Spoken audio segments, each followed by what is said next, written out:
Bienvenidos a su canal de la Iglesia Bíblica Bautista, Razón para Vivir, con el pastor Jared Suárez.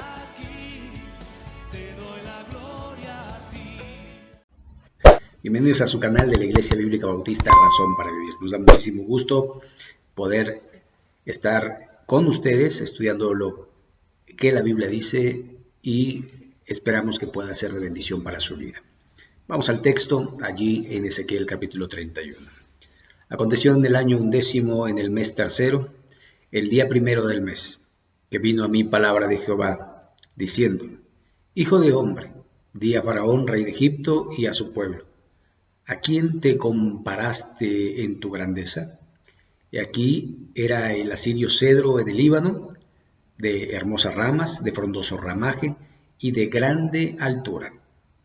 Y su copa estaba entre densas ramas, las aguas lo hicieron crecer, lo encumbró el abismo, sus ríos corrían alrededor de su pie, y a todos los árboles del campo enviaba sus corrientes. Por tanto, se encumbró su altura sobre todos los árboles del campo, y se multiplicaron sus ramas, y a causa de las muchas aguas se alegró su ramaje que había echado. En sus ramas hacían nido todas las aves del cielo, y debajo de su ramaje parían todas las bestias del campo, y a su sombra habitaban muchas naciones. Se hizo pues hermoso en su grandeza con la extensión de sus ramas, porque su raíz estaba junto a muchas aguas. Los cedros no lo cubrieron en el huerto de Dios.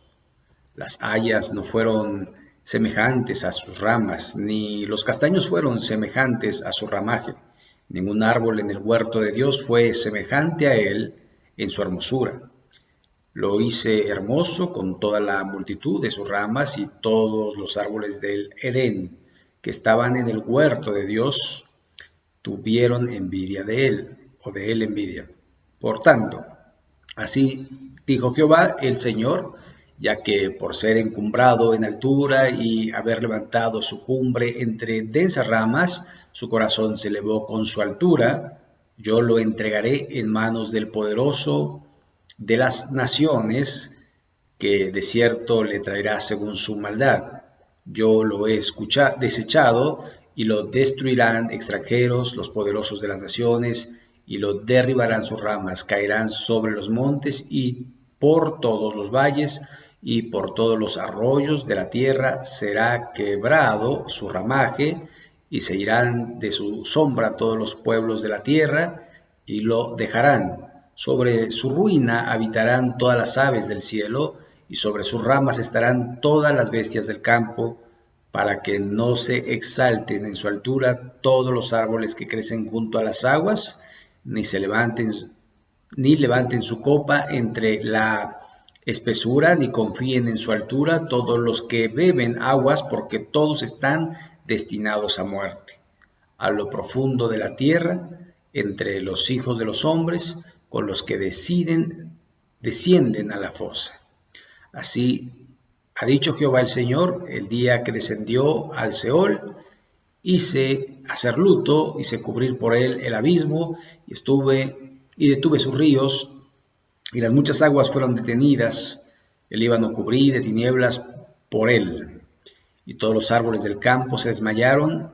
Del estruendo de su caída hice temblar a las naciones, cuando las hice descender al Seol, con todos los que descienden a la sepultura, y todos los árboles escogidos del Edén, y los mejores del Líbano. Todos los que beben aguas fueron consolados en lo profundo de la tierra. También ellos descendieron con él al Seol, con los muertos a espada, los que fueron su brazo, los que estuvieron a su sombra en medio de las naciones. ¿A quién te has comparado así en gloria y en grandeza entre los árboles del Edén? Pues derribado serás con los árboles del Edén en lo profundo de la tierra. Entre los incircuncisos yacerás, con los muertos a espada. Este es Faraón y todo su pueblo, dice Jehová el Señor. Vamos a orar y vamos a analizar este capítulo. Bendito Padre Celestial, te ruego que pues, nos guíes a través de tu palabra, que podamos comprender cómo debemos mantenernos humildes, sabiendo que solo tú eres el único Dios verdadero y solo tú eres quien da y quien quita. Señor, guíanos a través de tu palabra y en el nombre de Jesucristo. Amén. Muy bien. Entonces dice, aconteció en el año 11, si ustedes revisan el capítulo 29, cuando empieza la profecía contra Egipto, va a empezar de la misma manera, solo que va a cambiar en el mes primero, y aquí dice el mes tercero, el día primero del mes, que vino a mí palabra de Jehová diciendo, hijo de hombre, di a Faraón, rey de Egipto, y a su pueblo. Una de las cosas que suceden no solo a las naciones, sino a las personas, es que se exaltan a lo sumo pensando que es por ellos que suceden las cosas. En una ocasión veía que entrevistaban a un futbolista y le preguntaban a quién le dedicaba y por quién había hecho todo lo que había hecho. Y él respondió de esta manera, por mí y para mí, y después otra vez por mí. Y me llamó la atención, ¿no? De hecho, empezaron a surgir allí, pues, diferentes tipos de comentarios respecto a una persona así. Y bueno, el egocentrismo era lo que predominaba. Y muchas veces es lo que de alguna forma nos muestra Dios en la vida cotidiana, cómo las personas están allí siendo egocéntricas. Vivimos en un mundo altamente egocéntrico, un mundo que se autocomplace, un mundo hedonista por naturaleza, y de alguna manera podemos ver y entender que Dios tiene otros planes, y entre sus planes está que nosotros nos humillemos ante la presencia del Señor y Él nos exaltará cuando fuere tiempo. Claro, es una palabra complicada, es una palabra dura, humillarse. A mí nadie me humilla, dice la mayoría de las personas. Yo no quiero ser humillado. Y sin embargo, creo que en nuestra vida hemos sido una y otra vez humillados por cuestiones que ni siquiera valen la pena, pero cuando uno se humilla voluntariamente ante el Creador del cielo y de la tierra, Dios lo exalta. Ahora, estas palabras, como dice el versículo 2, hijo de hombre, di a Faraón, rey de Egipto, y a su pueblo. Entonces, no solamente es para el gobernante, sino para el pueblo. Dos destinatarios que tiene que ver con la forma que se habían conducido en ese tiempo. Recuerde que Israel había pedido la ayuda de Egipto. Egipto ofreció la ayuda, cobró el dinero por la milicia que iba a mandar. Cuando empezaron los babilonios a hacer sus incursiones y iba a ser atacado Jerusalén, Egipto salió huyendo, le dio la espalda por quien confiaban, y esto pues Dios lo ve como una traición y lo castiga severamente. Y aquí el verso 3 dice, he aquí el asirio cedro en el Líbano. Ahora, cuando menciona el asirio, se refiere a la antigua nación asiria, que de alguna manera fue una potencia mundial en el mundo antiguo y que de alguna manera conquistó pueblos y que era grande entre todos, y empieza a hablar como que si fuese Asiria. Y dice, he aquí era el asirio cedro en el Líbano, de hermosas ramas, de frondoso ramaje y de grande altura, y su copa estaba entre densas ramas. En el capítulo 4 de Daniel se habla de un árbol también, de un árbol frondoso que cubría toda la tierra, y que en ellas había aves y los animales estaban abajo. Y de alguna manera va a representar el árbol a una nación, y en este caso es la nación de Egipto comparada con la potencia de Asiria. Y vea el verso 4, las aguas lo hicieron crecer, lo encumbró el abismo, es decir, subieron desde abajo hacia arriba, sus ríos corrían alrededor de su pie, y todos los árboles del campo enviaba sus corrientes. Por tanto, se encumbró su altura sobre todos los árboles del campo y se multiplicaron sus ramas, y a causa de las muchas aguas se alargó su ramaje que había echado. En sus ramas hacían nido las aves del cielo, y debajo de su ramaje parían todas las bestias del campo, y a su sombra habitaban muchas naciones.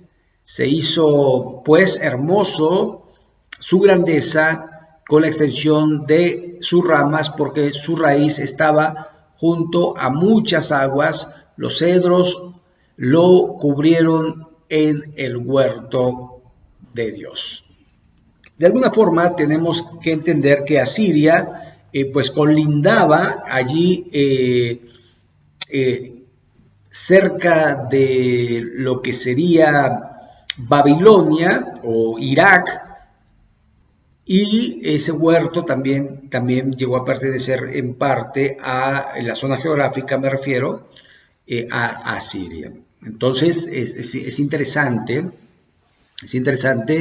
que se menciona el Edén, ¿verdad? Y se menciona a Siria, esta nación antigua. Las hayas no fueron semejantes a sus ramas, ni los castaños fueron semejantes en su ramaje, ningún árbol del huerto de Dios fue semejante a él. En su hermosura lo hizo hermoso, con la multitud de sus ramas, y todos los árboles del Edén estaban en el huerto de Dios, tuvieron de él envidia. Y aquí llama mucho la atención porque pareciera ser que volviera al capítulo 28, pero hablando del rey de Tiro y del príncipe de Tiro, cómo se enalteció, cómo se creció en él la arrogancia y quiso ser como Dios.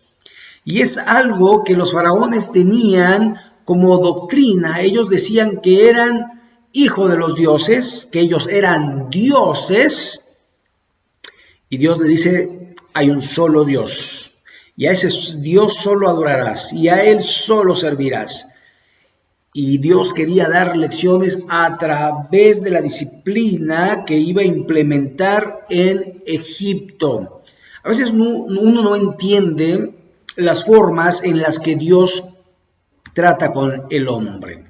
Uno quisiera que Dios fuese ese Dios grande, omnipotente, amoroso, y que todo nos saliera bien, que no hubiera guerras, que no hubiera enfermedades, que no hubiera esto, que no hubiera aquello, que no hubiera ninguna clase de necesidad, y que todos estuviéramos felices y contentos.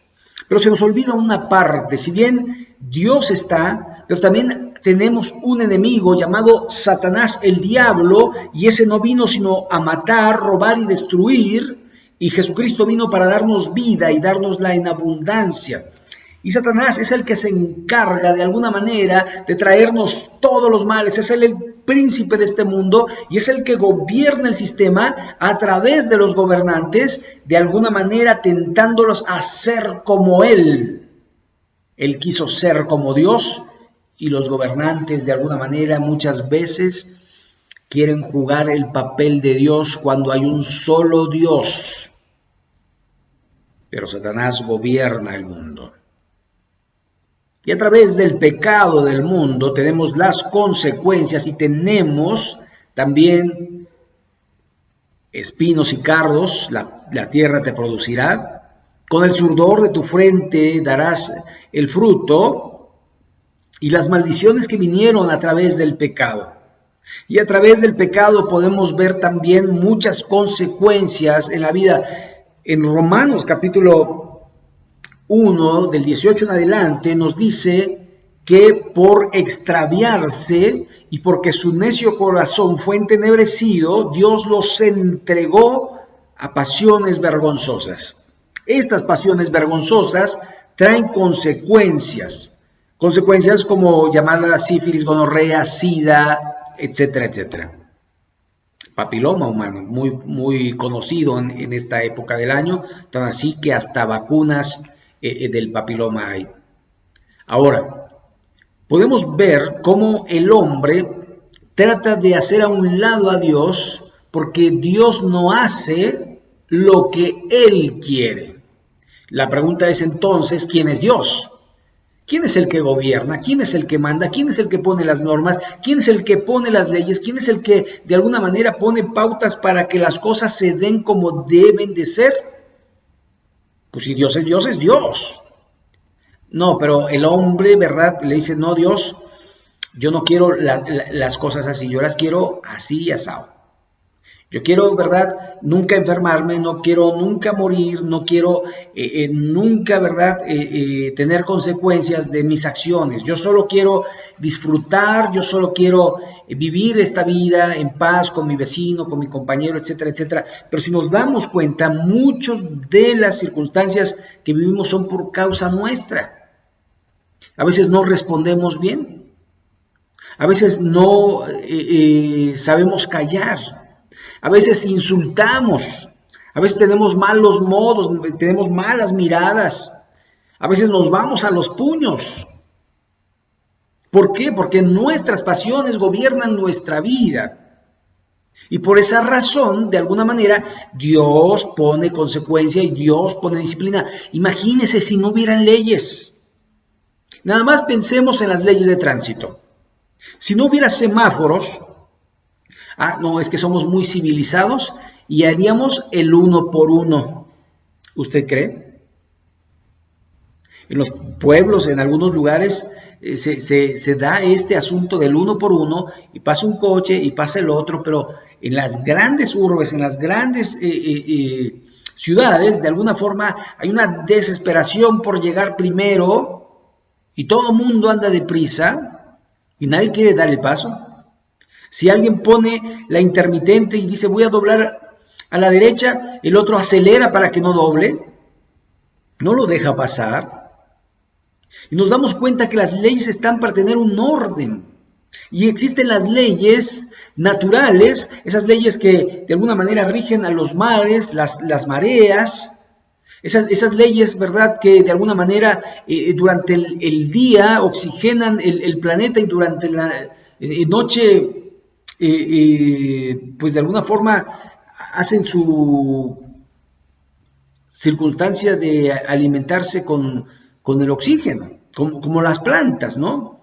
Y en el día producen a través de la fotosíntesis y demás muchas circunstancias que nos ayudan y que nos benefician. Así que Dios tiene todo bajo control. Pero a nosotros no nos gusta cómo Dios hace las cosas. Porque nosotros quisiéramos vivir bajo nuestras pasiones sin consecuencias. Imagínese la muchacha que no se embaraza y anda con uno y anda con otro y como no tiene consecuencias, no tiene enfermedades, no pasa nada, ¿qué va a pasar de su vida? ¿En qué va a terminar? O imagínese que esa persona que puede tomar mucho alcohol y su hígado está intacto, no le pasa nada. Pues sigue. Pero cuando nos pasa, entonces paramos. Y es de alguna forma lo que Dios usa para llamar nuestra atención y para decirnos, espérate, estás haciendo las cosas mal, hay un plan perfecto para ti, hay un camino perfecto para ti, hay una vida después de esta vida y es a través de Dios y a través de su Hijo Jesucristo. Pero muchas veces la soberbia no nos deja ver que Dios es Dios y nosotros somos hombres insignificantes delante de Dios. Pero a veces, como las apariencias nos engañan, creemos lo que no es y vivimos lo que no es. En el huerto de Dios tuvieron de él envidia, claro. Un árbol precioso, frondoso, enorme. Verso 10. Por tanto, así dijo Jehová el Señor, ya que por ser encumbrado en altura y haber levantado su cumbre entre densas ramas, su corazón se elevó en su altura. Y alguien dice que entre más alto uno sube, más duro es el golpe cuando uno se cae. Por eso hay que mantener los pies en el suelo y saber que Dios tiene un plan y un propósito para mi vida y yo seguirlo. Verso 11, yo lo entregaré en manos del poderoso de las naciones. En este caso el contexto nos dice que era Nabucodonosor. De cierto le tratará según su maldad. Yo lo he desechado. Lo tratará según su maldad, esto es, ojo por ojo, diente por diente. Y en aquellos tiempos antiguos, la ley del talión era que era mano por mano, pie por pie, pierna por pierna, vida por vida.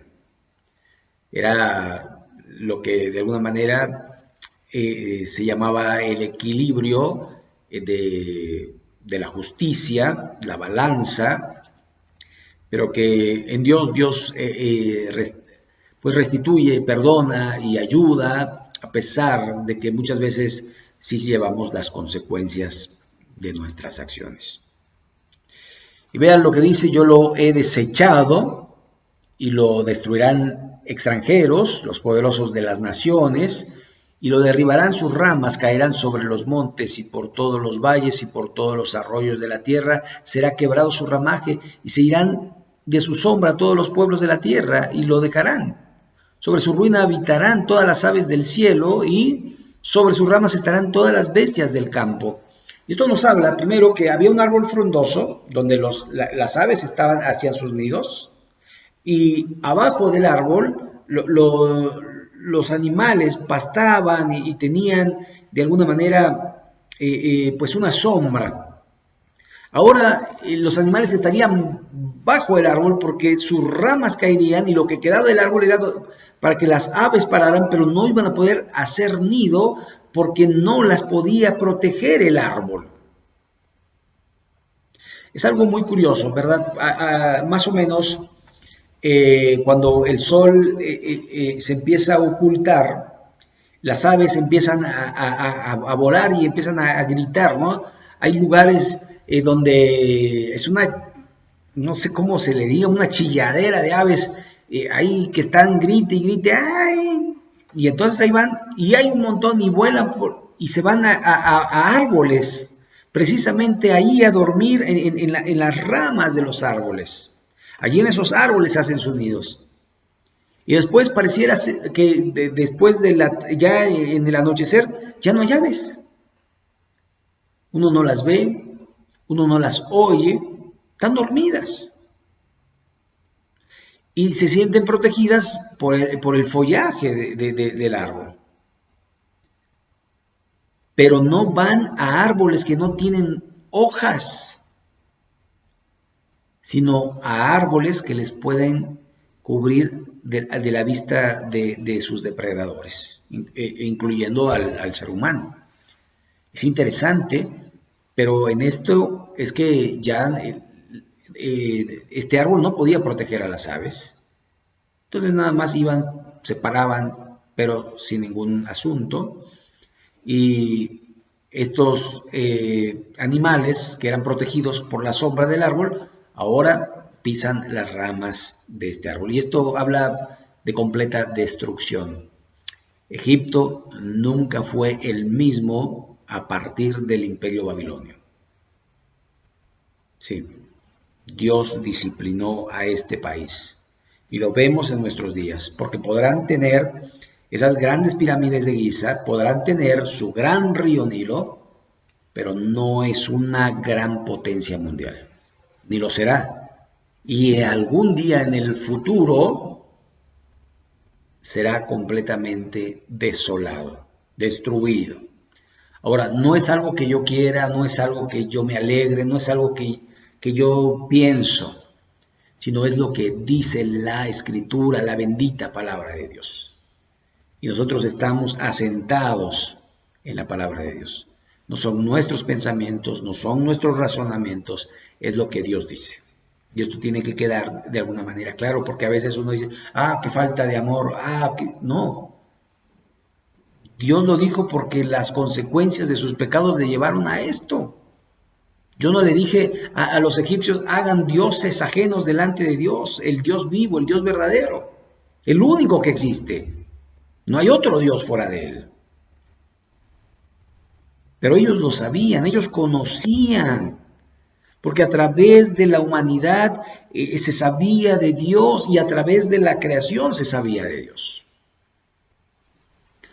Verso 13, sobre su ruina habitarán todas las aves del cielo y sobre sus ramas estarán todas las bestias del campo, para que no se exalten en su altura todos los árboles que crecen junto a las aguas, ni levanten su copa entre la espesura, ni confíen en su altura todos los que beben aguas, porque todos están destinados a muerte, a lo profundo de la tierra, entre los hijos de los hombres, con los que descienden a la fosa. Y esto nos muestra claramente, de hecho, el dicho, cuando veas a tu vecino sus barbas cortar, echarás tuyas a remojar. Y esto tiene que ver que muchas veces la disciplina hacia otra nación, hacia otra persona, no es solamente para esa persona, sino que Dios nos habla a través de la disciplina ajena. Por eso debemos aprender en cabeza ajena.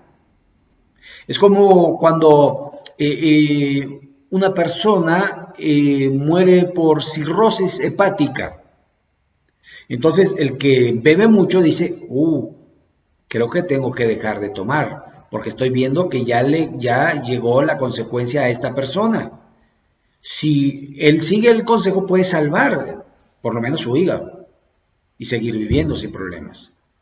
Pero si no hace caso, tendrá las mismas consecuencias de aquel que fue disciplinado.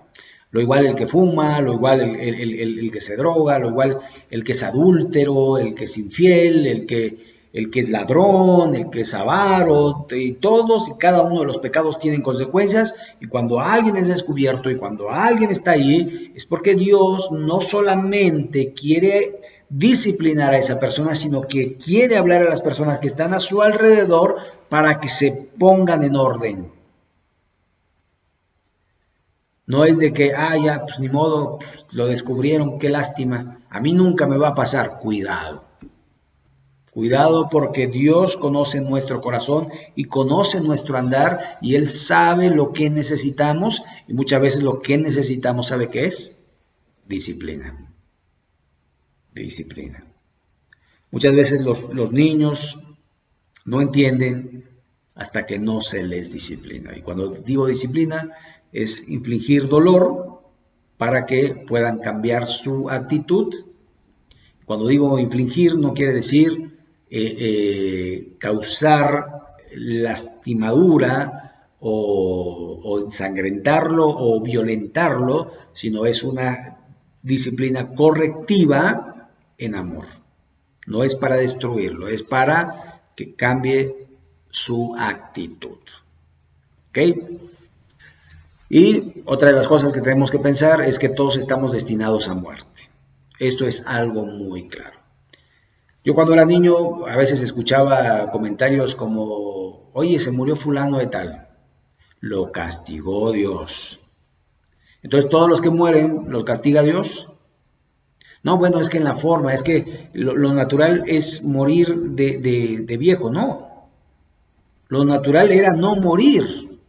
Pero a causa del pecado por un hombre entró también la muerte, y por cuanto todos pecaron están destinados a la muerte eterna, no solo a la muerte física. Y Romanos nos lo dice claramente cuando dice, por cuanto todos pecaron y están destituidos de la gloria de Dios. Y nos dice en Romanos 6:23, la paga del pecado es muerte. Así que nosotros necesitamos saber que estamos destinados a muerte. Pero después de esta vida hay otra, la vida venidera, que son dos opciones, el cielo o el infierno, cualquiera de las dos.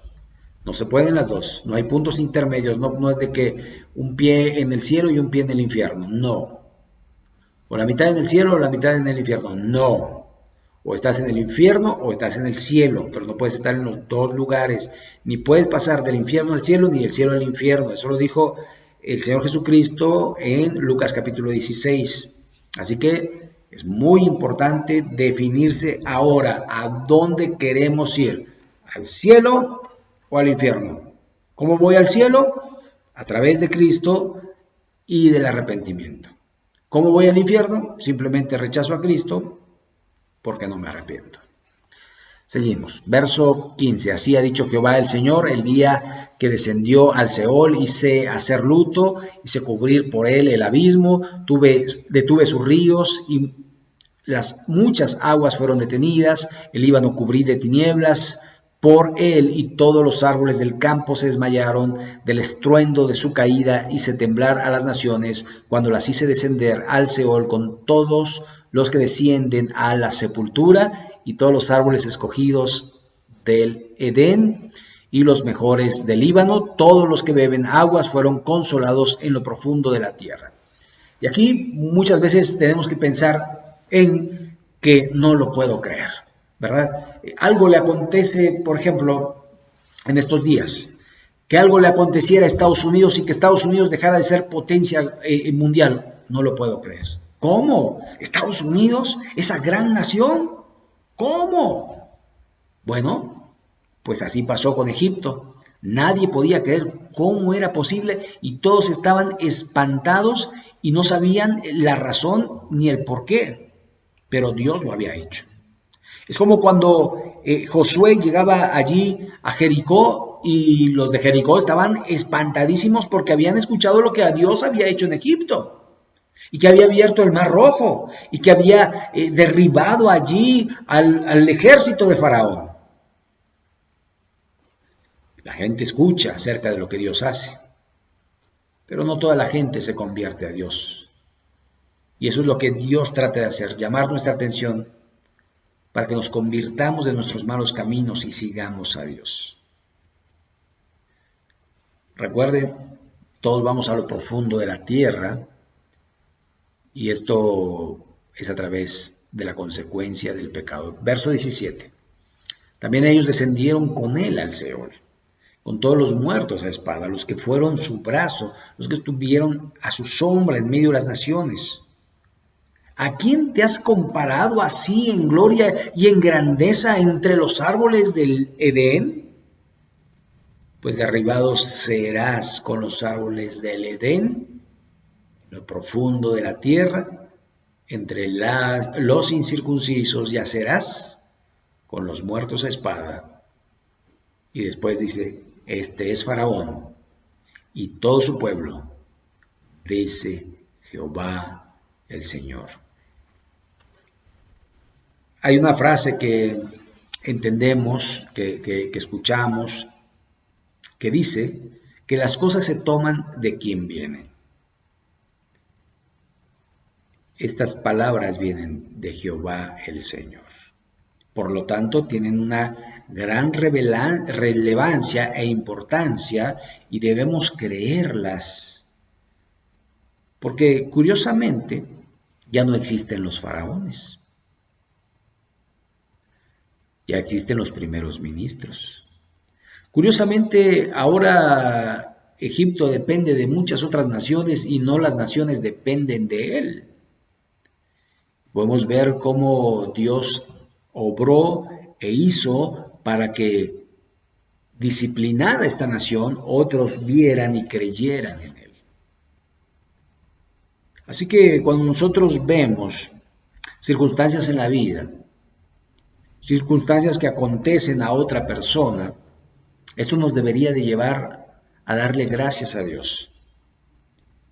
Y si andamos por mal camino, debería de llevarnos al arrepentimiento. Y si andamos por el buen camino, deberíamos reforzar nuestra vida para seguir en ese camino. Dios es fiel y es grande. Y tiene un propósito para cada vida y para cada persona. A veces jugamos al cristiano. A veces soy cristiano, a veces no soy cristiano. No lo sé. Es curioso, pero no puedes a veces ser mexicano y a veces no. Es curioso porque no puedes ser a veces papá y a veces no. Las cosas que eres son las que eres. Y si no vives como lo que eres, entonces ¿qué eres? ¿Sabes? Necesitamos trabajar en nuestro carácter, necesitamos trabajar en nuestra vida, porque estamos en este mundo plantados para la gloria de nuestro Dios. La pregunta es, ¿a quién estás glorificando tú? ¿Estás haciendo lo correcto? ¿Estás viviendo como Dios quiere? ¿Estás obedeciéndole? Si no, ¿qué vas a hacer? ¿Saben? Necesitamos reflexionar en ello y decir, Señor, a veces creo que yo lo puedo todo, sin embargo, tu palabra dice que todo lo puedo en Cristo que me fortalece. A veces creo yo que soy el más inteligente cuando tú eres el que das la inteligencia. A veces creo que soy el más fuerte, pero tu palabra dice que tú das la fuerza al cansado. A veces me creo muy sabio, pero tu palabra dice, si alguno tiene falta de sabiduría, pídala a Dios, el cual dará abundantemente y sin reproche. ¿Sabe? Necesitamos de Dios. No podemos separarnos del amor de Dios, no podemos separarnos de su poder, de su espíritu, no podemos ni debemos. Dios quiere que tengamos una plena comunión y que estemos entrelazados con Él, de manera que no podamos ir a ningún lado por ninguna fuerza, separados, sino mantenernos. Y esto nos mantiene la obediencia a Él, el hacer las cosas que Dios quiere, el que podamos ser obedientes, el que podamos ser veraces, el que podamos ser honestos, el que podamos predicar el Evangelio, en que podamos apoyar en la predicación del Evangelio, en que podamos de alguna manera ser personas de ayuda al extendimiento del reino de Dios y de su justicia. ¿Saben? Dios quiere que vivamos para Él, porque hoy vivimos, mañana no lo sabemos. Doy gracias a Dios por su amor, por su protección. Saludos también a nuestro hermano Eric, a sus papás que están viviendo esta circunstancia. Que Dios les bendiga, les fortalezca y sabemos que a los que aman a Dios todas las cosas ayudan para bien. Seguimos orando para que Dios nos proteja en esta pandemia. Seguimos orando para que Dios nos dé la sabiduría y la inteligencia para tomar decisiones correctas, para cuidarnos. Pues este es el mensaje de hoy. Queremos que sea de bendición, que tomes una decisión para la gloria de Dios y que puedas seguir en su camino, permanecer en Él como Él en nosotros. Sin más, les invitamos el próximo miércoles también a escuchar el estudio que estamos viendo en la segunda carta a Timoteo, y el próximo domingo también estaremos siguiendo en el capítulo 3 de la epístola a los romanos. Si no se ha suscrito, suscríbase, que Dios le bendiga y hasta la próxima. Gracias.